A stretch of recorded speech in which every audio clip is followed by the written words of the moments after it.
Well, I want to tell you, this is our 100th episode, so stay tuned because this is a really, really good one.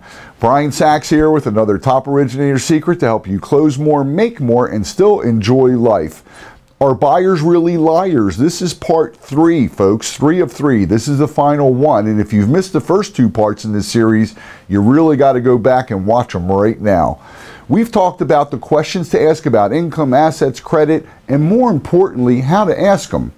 Now, once you've gotten the answers to your questions, you need to make sure you end your conversation correctly. Now that you have all their information, you need to suggest the various programs that will be best for them. Explain the differences and why you're recommending one program over the other and the program that you feel is best for them. As you're wrapping up, you should also encourage them to send you their documentation, if you don't already have it, for income assets so that you can keep them on file for when they find a home they want and want to put an offer on. You should be able to also explain to them the difference between pre-qualifications and pre-approvals. Let them know that you would be happy to provide them with a pre-approval letter if they send the documentation in, and that can accompany their contract, but you have to have their documents in order to do that. Aside from needing to verify what they've told you for income and assets, collecting this information stacks the odds in your favor of getting their loan. See, when they're ready to apply, most people would prefer not to have to gather all the information and send them to various lenders.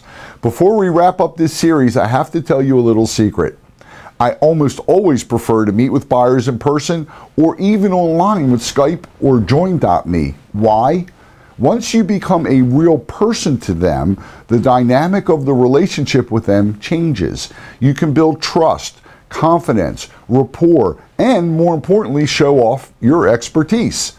And while I realize many of you will think this is old school, with all the digital mortgages available, there's still a great deal of the population, actually the majority, and young, middle-aged, and older that prefer to deal with a live person and have their questions answered, and the confidence of knowing that they have a live person to ask questions to. Consider that if I have pre-qualified someone, met with them, gotten all of their documents, I will close over 90% of these buyers and convert them to new loans. So the effort is clearly worth it. More importantly, it also positions you as someone they want to refer, not someone whose name they forget when they hang up the phone or delete the emails. The bottom line is that buyers are really generally not liars, but there are many lenders out there that are simply not asking the right questions.